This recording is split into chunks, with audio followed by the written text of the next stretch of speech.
এই যে দেখো কি সুন্দর হয়েছে, যেমন কালার খেতেও ঠিক তেমনই লাগবে।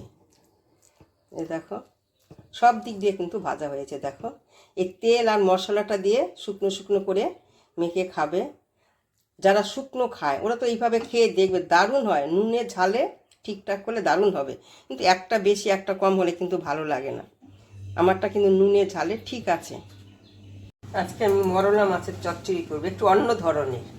এই জন্য আমি আগে থেকে একটু হলুদ দিয়ে দিলাম আর নুন দিয়ে আমি এটাকে মেখে রাখবো কিছু সময়ের জন্য। তারপরে দেখো কি কি দিয়ে আমি জিনিসটা করব, খেতে না দারুণ হয়। আমি যা দেই সব খেয়ে দিয়েই দিই, যে না খেয়ে দেবো তা না, আমি খেয়েই দিই। যেটা ভালো হয় সেটাই আমি দেওয়ার চেষ্টা করি। এই যে পোস্ত নিয়েছি, পোস্তটাকে আমি একটু ভেজে নিচ্ছি, নিয়ে মাছের চচ্চড়ি করব, মৌরলা মাছের চচ্চড়ি। আরও জিনিস দেব, দেখো কি কি দেই, পুরো রেসিপিটা দেখবে, তাহলে বুঝতে পারবে আমি কি কি দিয়ে মাছের চচ্চড়িটা করছি। হাই হিটে ভাজবে না, হালকা হিটে ভাজবে, লো হিটে ভাজবে, সব থেকে ভালো হবে। নইলে পুড়ে যাবে, যেন পুড়ে না যায়। ভাজা হবে কিন্তু পুড়বে না। এর মধ্যে আমি দিয়ে দিচ্ছি কি, এই যে কয়েকটা কাঁচা লঙ্কা আর রসুন, যে যেমন খাবে সেই অনুযায়ী দেবে। অনেকে আবার রসুন পছন্দ করে না, সে দেবে না। কাঁচা লঙ্কার ঝালটা নিজেদের পছন্দ মতন করবে। এই যে আমার ভাজাটা হয়ে গেছে, দেখো কালারটা পরিবর্তন হয়ে গেছে। এখন এটাকে আমি মিক্সিতে পেস্ট করে নেব। মাছটা আমি সর্ষের তেলে ভাজবো। আমি সর্ষের তেল দিয়ে দিলাম।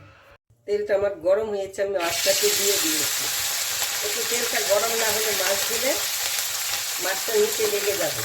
আমি খুব একটা বেশি মাছটাকে ভাজবো না, আমি সব মাছগুলো একবারই দিয়ে দিচ্ছি। বেশি ভাজলে যাদের দাঁত নেই ওরা খেতে পারে না, আবার টেস্টটা এতটা আসে না।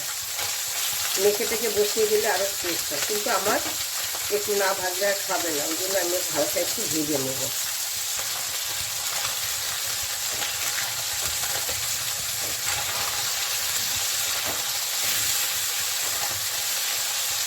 একটু উঠিয়ে আমি নামিয়ে দেবো।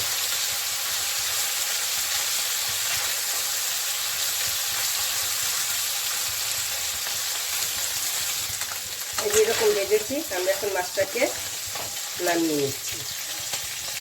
এই মাছ ভাজার তেলে আমি আর একটু তেল দিয়ে দিচ্ছি, আর অল্প করে তেল দিলাম। এখন কি করব, এই যে একটা বড় সাইজের মোটামুটি একটা আলু দিয়ে দিলাম।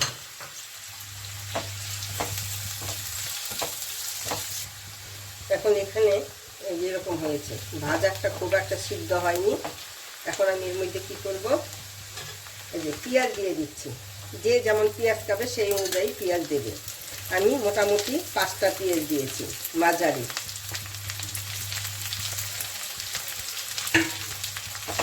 পেঁয়াজটা বেশি দিলে খেতে ভালোই হয়। আমি এটাকে একটু হালকা ভেজে নিচ্ছি। এখন এখানে আমি হলুদ গুঁড়ো দিয়ে দিচ্ছি, যে যেমন হলুদ খাবে সেই অনুযায়ী হলুদ দেবে।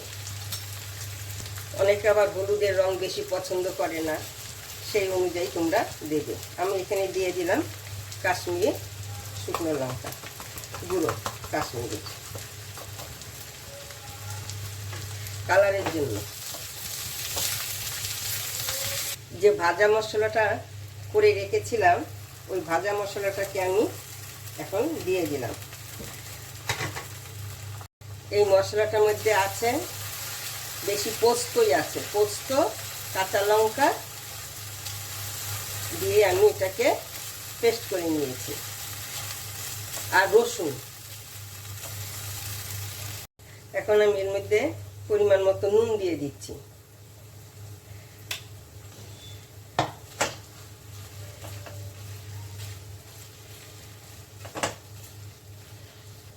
মিক্সির বাটিটা ধুয়ে একটু জল দিচ্ছি। এখন এখানে আমি এই যে মাছগুলো একটু ভেজে রেখেছিলাম, ওই মাছটাকে দিয়ে দিলাম। এইভাবে একবার হলে তোমরা রান্না করে দেখবে, কেন পোস্ত পড়েছে, একটু ভাজা পোস্ত একটু অন্যরকম সেন্ট হবে। কিন্তু আমার একটু জল দিতে হবে, একটু জল দেব।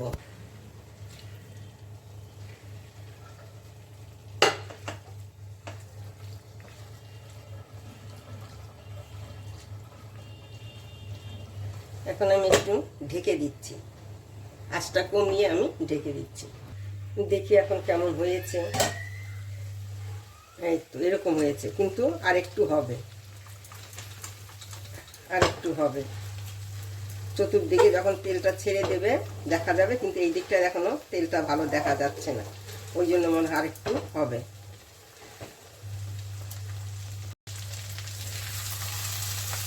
এই যে দেখো মিক্সটা কেমন হয়েছে। এই যে এই জন্য এটা খেতে ভালো লাগবে। দেখো এই যে পুড়ে নি, কিন্তু লাল লাল হয়েছে, দেখো খেতে দারুণ লাগবে খেতে।